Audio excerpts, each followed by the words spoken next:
नमस्कार, मैं प्रज्ञा globe TV presents आलाप के इस कार्यक्रम में आप सभी दर्शकों का बहुत बहुत स्वागत करती हूँ। आज फिर से हमारे साथ उपस्थित है भारत बचाओ आंदोलन के संस्थापक एवं योग गुरु सह घरेलू चिकित्सक श्री अरविंद प्रसाद जी, जिनसे हम जान लेंगे स्वस्थ रहने के लिए कुछ विशेष जरूरी बातों के बारे में। आइए परिचय कर लेते हैं श्री अरविंद प्रसाद जी के साथ। नमस्कार अरविंद जी। नमस्कार। आलाप के इस कार्यक्रम में आपका बहुत बहुत स्वागत करती हूँ। सबसे पहले आप दर्शकों को अपना परिचय दें। मैं अरविंद प्रसाद ग्लोब टीवी झारखंड के दर्शकों को जो आलाप कार्यक्रम देख रहे हैं, मैं अपना परिचय इस प्रकार है कि मैं अरविंद प्रसाद भारत बचाओ आंदोलन के संस्थापक के रूप में जो राजीव भाई मुहिम छेड़े थे, राजीव भाई दीक्षित का स्वदेशी अभियान था। स्वदेशी आंदोलन कैसे इस भारत को भारतीय मान्यता और परंपरा पर खड़ा किया जाए, उसी में हम लोग कैसे बिना दवा का स्वस्थ रहें, उनका बहुत सारा लेक्चर हुआ।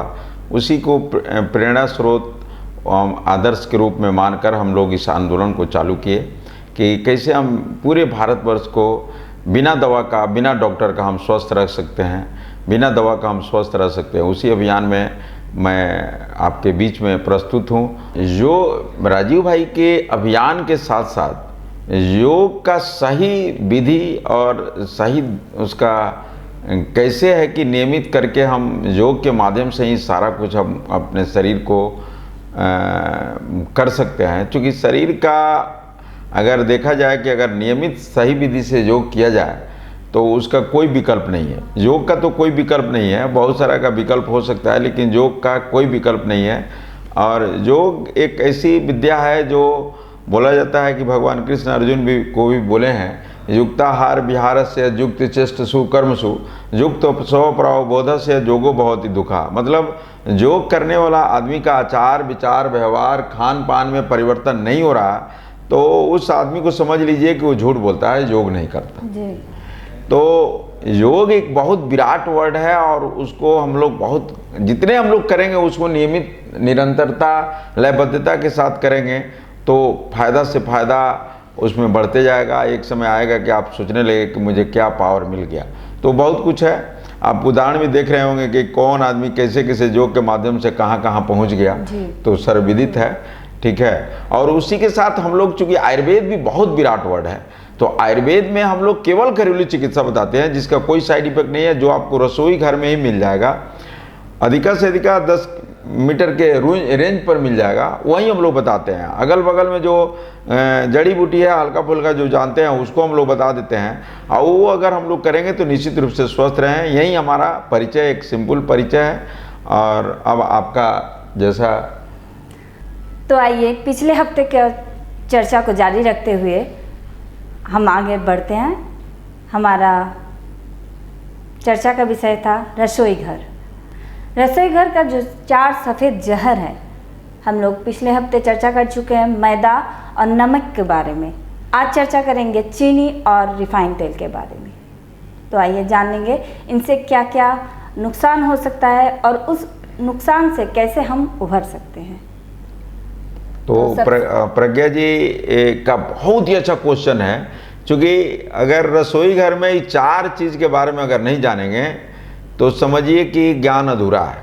तो एक इसके पहले भी राजीव भाई बोलते थे कि अगर स्वस्थ रहना है तो 2 चीज़ जानिए, एक जान लीजिए रसोई विज्ञान या शरीर विज्ञान। तो शरीर विज्ञान तो बहुत सूक्ष्म है, अगर हम पढ़ते पढ़ते 20-20 साल लग सकता है, तो वो अगर हम नहीं जानते हैं तो कम से कम रसोई विज्ञान तो जरूर जान लेना चाहिए। तो रसोई विज्ञान के क्षेत्र में आज जो 2 तो हम लोग पहले भी सफ़ेद जहर के बारे में बता चुके हैं, एक है मैदा और दूसरा है नमक, सादा नमक। तो तीसरा जो है आज के डेट में हम लोग चीनी। अगर प्रज्ञा जी आपसे अगर बोले जाए कि मैक्सिमम आदमी आज 2 कप 3 कप चाय तो पीता है, तो 3 कप अगर चाय पीता है तो कम से कम 25-30 ग्राम तो चीनी जरूर यूज करता होगा, है ना। तो अब जोड़ लीजिए, अगर कैलकुलेशन करिएगा तो एक महीना में अगर 30 ग्राम भी अगर चीनी पर डे खाता है तो एक महीना में 1 किलो करीब करीब खा जाएगा। अब 12 महीना में 12 किलो खा गया और उसका जीवन अगर मान लीजिए कि अभी 50 साल का हो गया तो समझिए कि 6 क्विंटल करीब में चीनी हो गया। तो हम लोग सोच सकते हैं कि चीनी जो है, और चीनी के बारे में बता दें आपको कि चीनी में कोई भी प्रोटीन और पौष्टिकता वगैरह नहीं मिलती है, कार्बोहाइड्रेट वगैरह कुछ नहीं मिलता, केवल और केवल मिठास रहता है, स्वाद के लिए। हाँ, स्वाद के लिए। और उस स्वाद को धीरे धीरे हम लोग जब खाते रहते हैं चीनी, तो धीरे धीरे हमको डायबिटीज की तरफ लेके जाता है। वो केवल मिठास रहता है। अगर मान लीजिए कि उसमें सूक्ष्म पोषक तत्व रहता, प्रोटीन रहता, विटामिन रहता तो चलता, लेकिन उसमें कुछ नहीं है। उसमें रिफाइन करके उसमें जितने भी, चूँकि गन्ना का ही प्रोडक्ट है, ईख का ही प्रोडक्ट है, चीनी भी है, गुड़ भी है और सब कुछ है, लेकिन चीनी को बनाते समय इतने केमिकल का प्रयोग किया जाता है कि एक तो सारे सूक्ष्म पोषक तत्व निकल गया है और दूसरे जो इनऑर्गेनिक केमिकल्स उसमें डालते हैं वो शरीर के लिए हानिकारक है। माने हानिकारक जैसा हानिकारक नहीं है। अब मान लीजिए कि आप शुगर जो चीनी खाने वाले लोग हैं, एक न एक दिन शुगर की बीमारी से, डायबिटीज की बीमारी से ग्रसित हो गए, तो बोला जाता है कि हार्ट अटैक से भी बीमारी बढ़ा है। क्योंकि डायबिटीज के बारे में बोला जाता है कि अगर आपको हार्ट अटैक किया तो आपको पता भी नहीं लगने देगा। डायबिटीज के पेशेंट को अगर हार्ट अटैक करेगा तो छटपटाने वटने का भी मौका नहीं देता, थोड़ा सा भी हिलने डुलने नहीं देगा और सीधे बातचीत करते करते लेके चला गया। बहुत केस में हम देखे हैं, बहुत केस में देखे हैं कि लोग बोलते हैं कि हमारे पिताजी तो हार्ट अटैक की बीमारी है, लेकिन डायबिटीज के तो पेशेंट है, लेकिन हार्ट अटैक क्यों कर गया? तो वो साइलेंट किलर है। डायबिटीज एक साइलेंट किलर है। अब मैक्सिमम केस में यही हम लोगों का चीनी उसमें नुकसान करता है। तो चीनी जो है किसी भी तरह से हमको खाना नहीं है।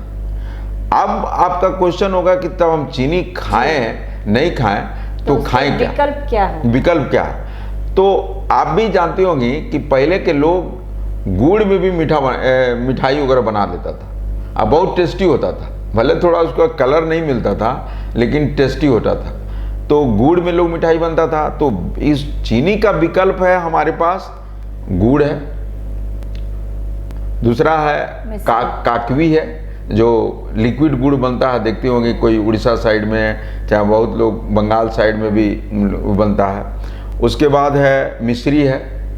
मिश्री को भी हम लोग 2 तरह का मिश्री होता है। एक तो पूजा में हम लोग यूज करते हैं डायमंड कटिंग वाला मिश्री, और एक तो यूज करते हैं हम लोग जो उसमें रस्सी बांधा रहता है। तो वो मिश्री जो है वो हमारा बहुत ही अच्छा है। उसको पाउडर करके और उसमें से थोड़ा चाल लेके, चूँकि रस्सी रहता है तो बहुत केस में हम लोग क्या करते हैं, पाउडर तो कर लेते हैं, उसमें भी भोजन के साथ चल जाता है। तो उसमें जो धागा का जो टुकड़ा मिलता है उसको साफ कर लेना चाहिए और उसको यूज करें, चाहे वो दही में यूज करिए, चाहे कहीं भी यूज करिए।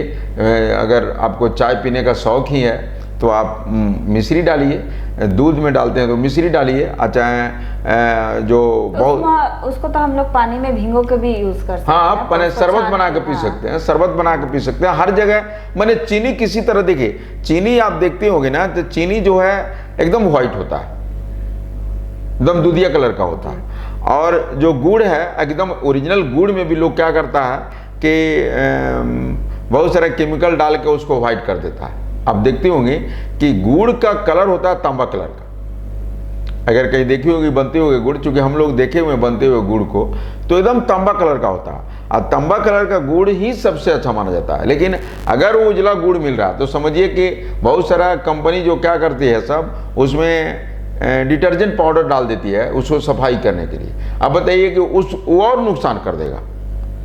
तो लोगों को ना कि जो बोलता है कि जो दिखता है वही बिकता है, आज उसके लिए उसको बेचना है। तो अगर इसमें सबसे बड़ी जागरूकता होनी चाहिए दर्शक का कि हमको डार्क कलर वाला जो तांबा कलर का है गुड़, वही हमको चाहिए, दूसरा गुड़ नहीं चाहिए। और हम लोग तो, भारत के लोग को तो भाग्यशाली हैं कि भारतवर्ष में कितने प्रकार का गुड़ मिलता है। जी, एक सवाल पूछना चाहेंगे, गुड़ भी तो तरह तरह के गुड़ मिलता है, जो ईख वाला गुड़ है वो भी तरह तरह का मार्केट में मिलता है। तो जो खरीदने जाएंगे तो वो कैसे पता चलेगा कि ये ही अच्छा है? हाँ, तो देखिए बहुत ही अच्छा क्वेश्चन है आपका, इसीलिए तो हम सोच रहे थे कि आपका इसमें से क्वेश्चन आवे, क्योंकि एक एक ठो है कि एक एक घंटा चल जाएगा इस पर।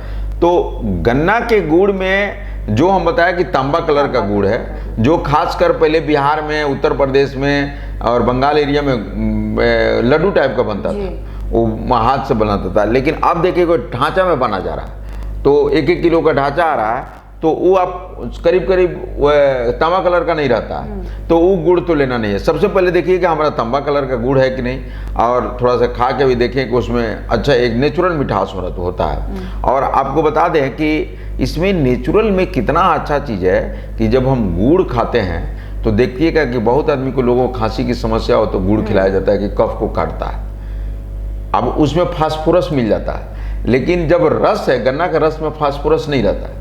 लेकिन जब उसको हम हीट करते हैं तो हीट के साथ जब लास्ट प्रोडक्ट अगर गुड़ बनता है तो उसमें फास्फोरस आ जाता है, और फास्फोरस वो खांसी के लिए काम करता है, मैंने अच्छा काम करता है। तो ये नेचर का कितना बड़ा चीज़ है। Blood purifier. हाँ, ब्लड प्यूरिफायर भी है, जो दमा का प्रॉब्लम, तरह का प्रॉब्लम को होता है। तो सबसे पहले बहुत ही अच्छा क्वेश्चन कि दर्शक समझ ले कि जहाँ भी हम गुड़ खरीदने जाएं तो मांगे कि हमको तांबा कलर का गुड़ दे, भले हमको डार्क कलर को, भले उसको लगे कह रहे आपको अच्छा पसंद नहीं पड़ेगा, ये तो सफ़ेद नहीं है, तो बोले कि गुड़ सफ़ेद नहीं होता है, होता ही नहीं है। आप उसको ग्राहक जो दुकानदार रखा हुआ उसको बेचना है, किसी तरह अपने दुकान पर से उसको जितने बिकेगा वो बेच देगा। अगर देखेगा डिमांड नहीं, बोलेगा कि इतना भी बोलेगा कि नहीं पहले इस बार ले लीजिए, अगला बार हम दे देंगे, लेकिन बोले नहीं हमको एकदम अच्छा चीज़ लाइए, भले 2 पैसा ज़्यादा लगे। पैसा पर खाने पीने की चीज़ में तो मैं इतने बोलूँगा दर्शकों को कि आप लोग पैसा पर खाने पीने के लिए कंजूसी मत करें, समझौता नहीं करें, क्योंकि खान पान हम जिसके लिए मेहनत कर रहे हैं और वहीं हम सही चीज़ नहीं खाएंगे तो कमाना व्यर्थ है। तो सबसे पहले मांगे कि हमको जो लड्डू वाला दें, और लड्डू वाला नहीं मिलता है तो डार्क कलर का दें, माने तांबा कलर का, जो तांबा का कलर का होता है, हमको लग रहा है कि इस कलर का होगा। ओ पहले के ज़माने में बड़ा बड़ा ढेला रहता था, तो वो हम ले लें। अब है कि भारतवर्ष में कितने प्रकार का गुड़ होता है, तो हम लोग तो सौभाग्यशाली है। एक होता है खजूर का गुड़, जो तासीर में गर्म होता है, और वो भारतवर्ष में कब मिलता है? नवंबर, दिसंबर, जनवरी, मैक्सिमम फरवरी तक मिलता है। और वो गुड़ ना खाइएगा तो शरीर को गर्मी देगा, हीट करेगा, और वो केवल जाड़ा में मिलता है, ठीक है। तो खजूर वाला गुड़ हम लोग और तकदीर वाले हैं कि ज़्यादा बंगाल एरिया में मिलता है और थोड़ा मोड़ा झारखंड के बेल्ट में मिलता है। तो 2 स्टेट में से लोग जितना बाहर में लेके जा सकता है ले जाता है। तो ये जो गुड़ खा लेगा ये हमेशा तरसते रहेगा कि हम इसको गुड़ हमेशा खाएं। तो गुड़ के क्षेत्र में सबसे अच्छा गुड़ खजूर का गुड़, राजीव भाई भी उस पर बोले हैं कि खजूर का गुड़ सुपर होता है। और हम लोग झारखंड के और बंगाल में ज़्यादा बहुतायत मात्रा मिलता है, तो बहुत भाग्यशाली है। वो भी आपका डार्क कलर का होना चाहिए, एकदम डार्क होता है, मैंने उसमें नहीं है वो कोई, लेकिन आजकल उसको भी चीनी डाल देता है उसमें चीनी डाल के थोड़ा सा। देखिए आप चूँकि जितने इसको जानकारी चाहिए, तो खजूर का गुड़ ना मुंह में डालते ही पिघल जाता है, तो समझिए कि ओरिजिनल गुड़ है। लेकिन अगर नहीं पिघल रहा, अच्छा तोड़ना पड़ रहा है खजूर के गुड़ को, समझिए कि चीनी मिलाया वो हवा में आते ही वो पिघलने लगेगा। हाँ, आप यूज किए हैं लग रहा है। अब बहुत लोग क्या करता है कि उसका खीर बनाता है, और वो खीर जो खा लेगा वो समझिए कि अमृत खा रहा है। तो वो लोग, बहुत लोग उसको गुड़ को खरीद के फ्रीज में रख देता है 1 साल के लिए, और फ्रीज से निकाल के खाता है, क्योंकि वो बाहर में वो खराब हो जाएगा, उसका एक टाइम पीरियड है, उससे वो खराब होने लगेगा। तो खजूर गुड़ के मामला में झारखंड और बंगाल बहुत ही अच्छा है। और तीसरा गुड़ जो होता है गन्ना गुड़, तो मार्च महीना से फरवरी से चालू होता है। वो ना जाड़ा के लिए ना गर्मी के लिए, वो बीच का मौसम के लिए है। तो गन्ना का गुड़ हो गया, खजूर का गुड़ हो गया। तीसरा गुड़ होता है ताड़ का गुड़, तो उसी से आप जानती हो कि ताल मिश्री बनता है, जो बच्चा लोगों को, छोटा छोटा बच्चा को जो ताल मिश्री ठंडा के लिए दिया जाता है, वो तासीर में गर्मी में होता है, मई महीना में होता है। और वो भी कलर में वैसे ही होगा, वो तांबा कलर का ही होगा, वो उजला नहीं होगा, कोई उजला नहीं होगा। तो हमारे पास कितना, तो ताड़ का गुड़ में ठंडा होता है और मई के महीना में मिलता है। मई जून में जितना भी हीट पड़ता है उसमें हम लोग को मिलता है। तो हम लोग को भाग्यशाली कितना है भारत के लोग, उसको गन्ना का गुड़, ताड़ का गुड़, खजूर का गुड़ मिल रहा है और हम लोग पीछे भाग रहे हैं जो अंग्रेज द्वारा बनाया गया चीज़, और उसी पर हम लोग भाग रहे हैं। क्योंकि देखिए, दुर्भाग्य से बोलिएगा कि हम लोग जो भारतवर्ष है अभी भी अंग्रेजी शासन में हम लोग हैं। क्योंकि जब अंग्रेज आया था तो यहाँ पर गुड़ ही गुड़ बनता था, कभी लोग बीमार नहीं पड़ता था, उसको बीमार करवाना था, इसलिए अपना प्रोसेस चीनी लेके आया।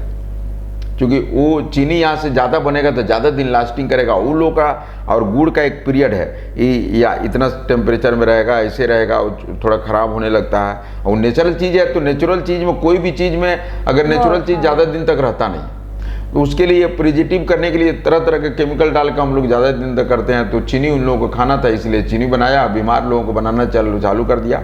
तो मकसद यही है कि कैसे हम लोगों को सही दिशा में चले। तो आपके पास ऑप्शन है कि हम लोग चीनी को किसी तरह अवॉइड कर दें, केवल मिठास रहता और कुछ नहीं रहता उसमें, तो उसके जगह पर हम गन्ना का गुड़, खजूर का गुड़ और ताड़ का गुड़ खा सकते हैं तो खाएं। और कुछ नहीं मिलता है तो गन्ना का गुड़ तो हर जगह मिलता है। केवल आपको ध्यान रखना है कि हमको डार्क कलर का होना चाहिए, और उसका इतना फ़ायदा है कि सर्दी खांसी जुकाम हुआ है तो आप उसको खाते रहिए, कफ को काटता है। अगर एलर्जी है तब वो कफ का काटता है। खाने के बाद अगर गुड़ खाते हैं तो खाना को पचाने का काम करता है, और बहुत सारा है उसमें। अगर हम लोग चाहें तो बहुत कुछ कर सकते हैं। और अगर मान लीजिए कि दूध वगैरह में डालना है, नहीं हमको थोड़ा वाइट कर, तो मिश्री खाइए, काकवी खाइए, खांड भी आता है। तो खांड जो है, मतलब चीनी का विकल्प क्या हो गया, गुड़, विभिन्न प्रकार के गुड़ हो गया, मिश्री हो गया, खांड हो गया, भूरा हो गया।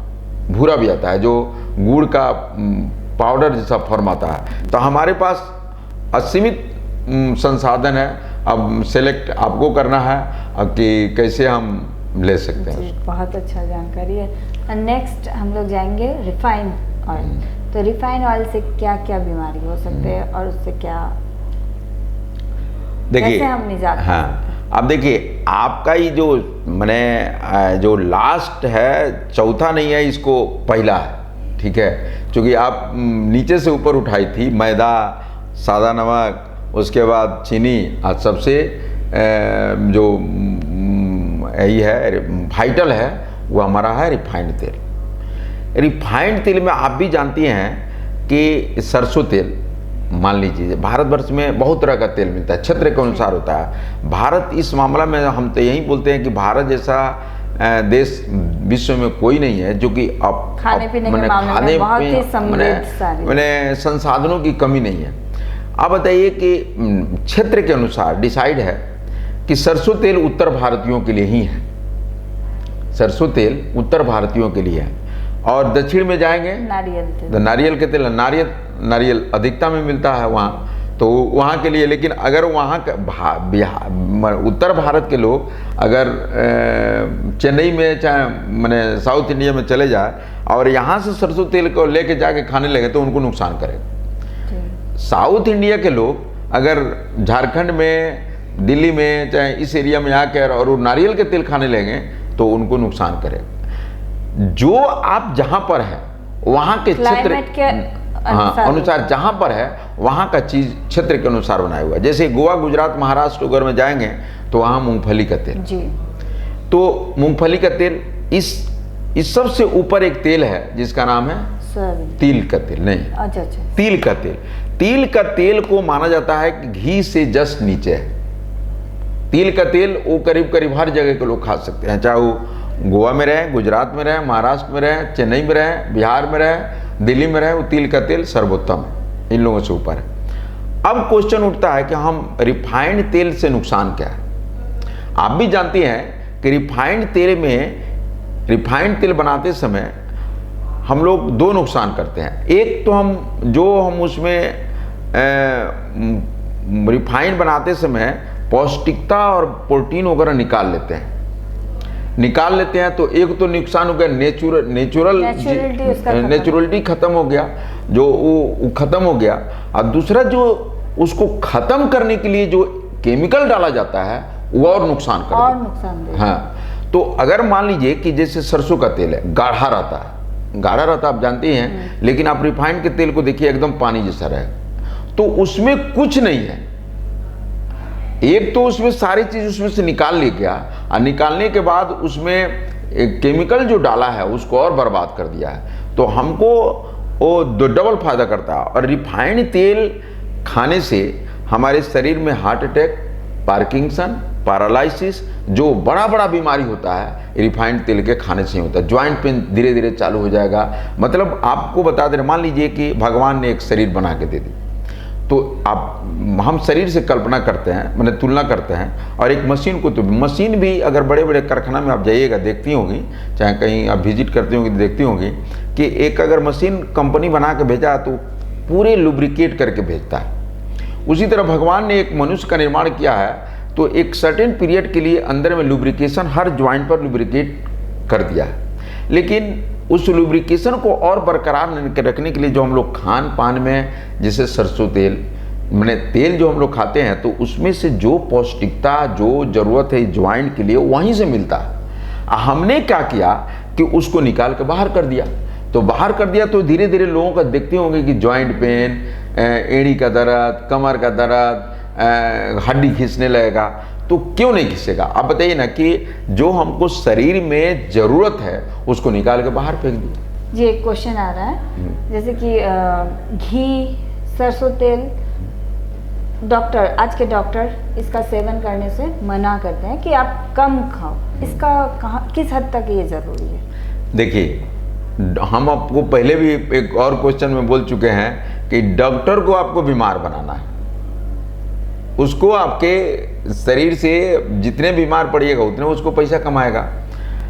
क्योंकि रिफाइंड तेल जो है, वो रिफाइंड तेल पहले वो लोग भी, लेकिन अभी अच्छे अच्छे डॉक्टर लोग बोल रहे हैं कि रिफाइंड तेल मत खाइए। पहले वो लोग खिलाया जी जी, और अब बोल रहा है कि रिफाइंड तेल खाने से हार्ट अटैक करेगा, पार्किंसन होगा, पैरालिसिस होगा। तो पहले लोग बोला कि खाओ, आया बोला नहीं खाओ। जो अच्छे अच्छे डॉक्टर बोल रहा है, बड़े बड़े अच्छे, जो कुछ थोड़ा सा ना अपने आप को सोच लिया कि नहीं अब थोड़ा सा भलाई करना चाहिए, तो वो लोग करते हैं। और दूसरी बात कि देखिए, आप भी अगर जानने की थोड़ा सा और अंदर में जाएगी तो उसमें HDL होता है, कोलेस्ट्रॉल का एक भाग है। कोलेस्ट्रॉल एक कुछ नहीं है, कोलेस्ट्रॉल के बारे में हम लोग दवा बता देंगे। कोलेस्ट्रॉल जो है खून का कचड़ा है, माने खून मोटा होते जाएगा तो मान लीजिए कि हार्ट को पंप, हार्ट का क्या काम है, माने खून को लेना और रिफाइन करके देना, वही काम है। लेकिन एक समय आता है कि खून मोटा होने लगता है, तो मोटा हो रहा है तो हार्ट पर मैंने भार पड़ेगा कि इस ढंग से ले नहीं रहा है, रिफाइन करके दे नहीं रहा, तो मैंने उसको पंपिंग करके दे नहीं रहा। तो इसमें हम लोग जैसे मोटा होने लगेगा, इसका मतलब है कि LDL, VLDL, ट्राइग्लिसराइड वगैरह बढ़ रहा है। मतलब कहीं ना कहीं हमारा इसको गड़बड़ कर रहा है, मैंने ब्लड को गड़बड़, मोटापन कर रहा है। तो जब कोलेस्ट्रॉल बढ़ने लगेगा तो कोलेस्ट्रॉल से ही शुगर भी होता है, BP की भी समस्या होता है, सारा प्रॉब्लम होता है। तो कोलेस्ट्रॉल को हम लोग ख़त्म करने के लिए हम लोग धीरे धीरे दवा बताएंगे। लेकिन इसमें कोलेस्ट्रॉल में दो प्रकार का होता है। एक तो LDL, VLDL तो होता ही है। कोलेस्ट्रॉल में एक गुड कोलेस्ट्रॉल होता है और एक बैड कोलेस्ट्रॉल होता है। तो गुड कोलेस्ट्रॉल होता है ना, HDL होता है। तो HDL अगर शुद्ध सरसों तेल खाइएगा तो HDL बढ़ेगा, और घी भी बढ़ाता है, माने शुद्ध घी होना चाहिए। घी का मतलब होता है कि देसी गाय का घी, ना कि जर्सी गाय का घी। अगर जर्सी गाय का घी अगर खाइएगा, क्योंकि देसी गाय का घी मिलना मुश्किल है, तो जर्सी घी का घी खाइएगा तो वो बढ़ाएगा, वो कोलेस्ट्रॉल को, माने बैड कोलेस्ट्रॉल को बढ़ाने लगेगा।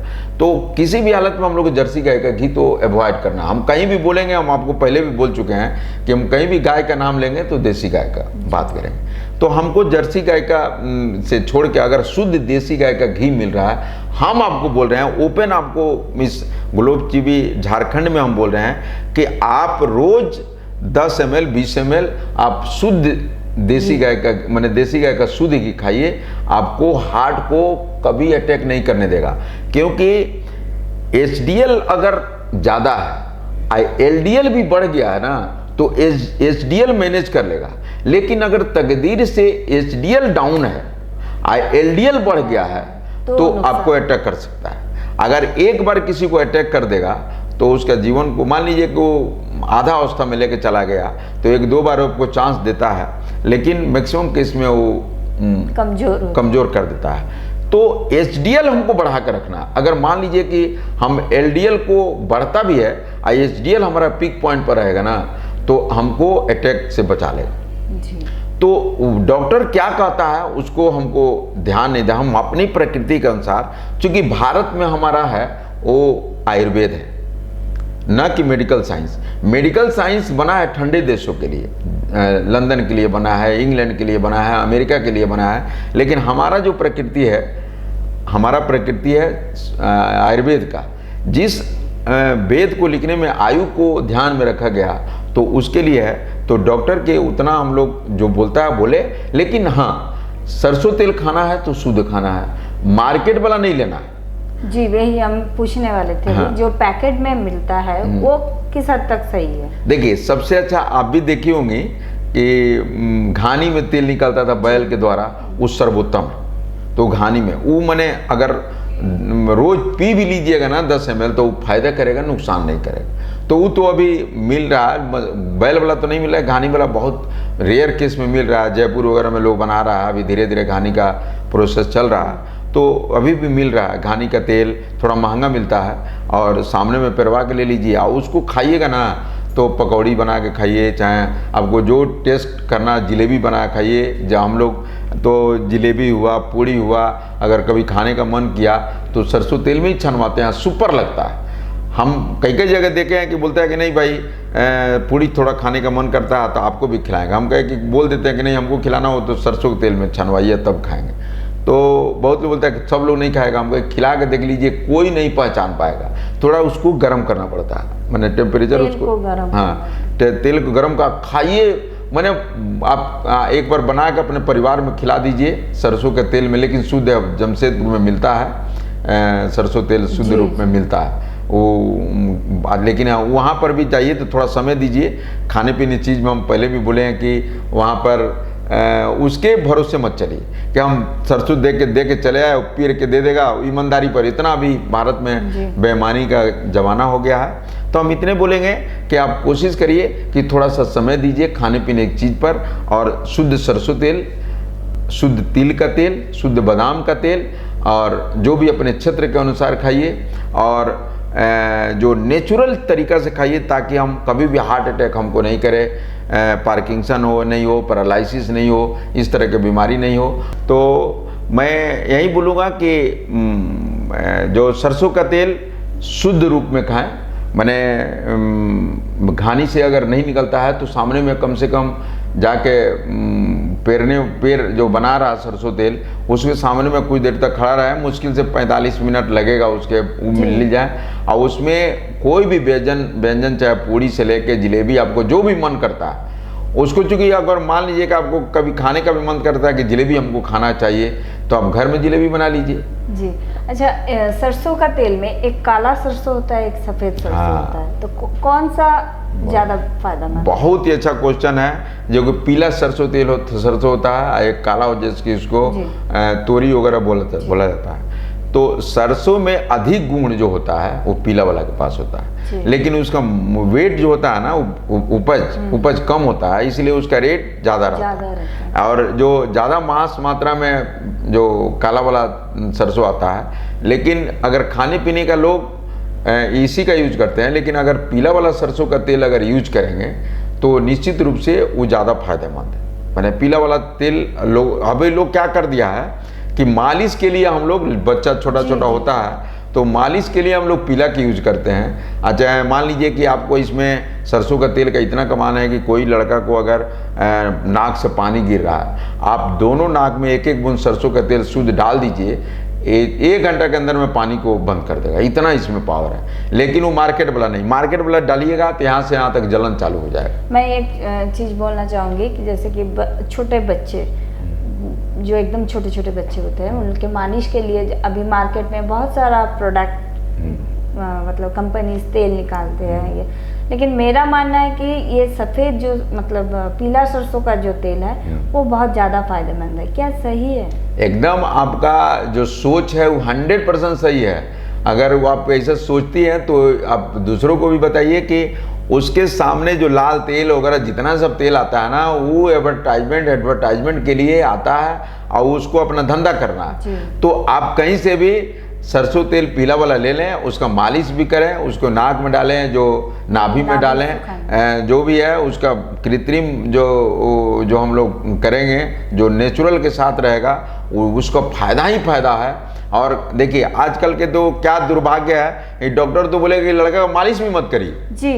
कभी कोई डॉक्टर बोलता है कि तेल मत यूज कीजिए। हाँ, नहीं मैंने तेल नहीं यूज करिए, उसको बोलता है कि मालिश में मत करिए। जबकि आप देखती होंगी कि जो लड़का लड़की जिसका माँ बाप मालिश नहीं करता है ना, उसका देखिएगा दोनों पैर यहाँ चलते में सटने लगता है। चाहे जो ये अपना सिर का डिजाइन है, आप जानती तो कि पहले के माँ चाहे दादी रहती थी तो सरसों का एक तकिया बनाती थी और तब पीछे रखती थी कि वो गोल बने रहे। और माँ का काम है कि इसको ढंग से मालिश करना और गोल बनाना। क्योंकि माँ केवल बच्चा जन्म नहीं देती, माँ उसको पूरा आकार देती है। इसीलिए बोलता है कि माँ साधारण भूमिका में नहीं रहती है। जैसे माँ धरती माता है, उसी तरह हमारी अपनी माता है कि वो बच्चा को शुरू से अंत तक क्या करना है वही उसके अंडर में रहती है। आज सबसे पहला तो उसका गुरु माँ ही है, तो माँ का बहुत बड़ी भूमिका है। लेकिन आज के डेट में डॉक्टर लोग उसको, चूँकि जब नेचर के साथ उसको रख देगा तो वो तो बीमार ही बीमार होगा।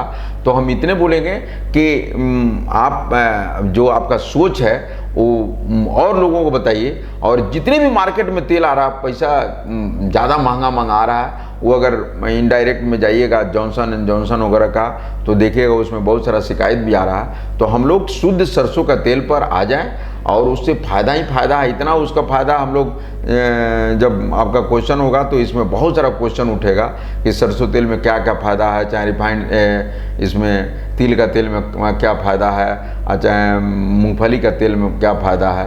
तो फ़ायदा ही फ़ायदा है, इसका कोई सच माने तो देसी गाय का घी और सरसों का तेल, इसका कोई तुलना ही नहीं, कोई तुलना नहीं। और दूसरी बात की देखिए, एक और आता है डालडा जी।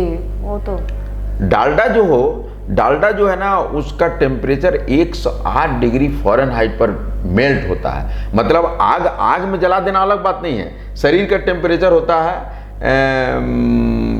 97-98 फ़ारेनहाइट। तो फ़ारेनहाइट में, लेकिन डालडा का है मेल्टिंग पॉइंट 108, और जो मनुष्य का टेम्परेचर संभव ही नहीं है। तो आप बताइए कि डालडा हम खा रहे हैं तो किसी न किसी तरह तो कोलेस्ट्रॉल को तो बढ़ ही रहा है जी, आपको तो शरीर में जाके स्टोर हो जा रहा है। और देखिए दूसरी बात कि हम पहले भी बहुत सारा जिक्र होते आया है, दर्शक को तो हम बार बार बोल रहे हैं कि इसको ज़्यादा से ज़्यादा देखिए और दूसरों को भी बताइए। एक एक जानकारी कितना अच्छा दिया जा रहा है, इतना आप लोग करिए तो कभी बीमार ही नहीं पड़िएगा।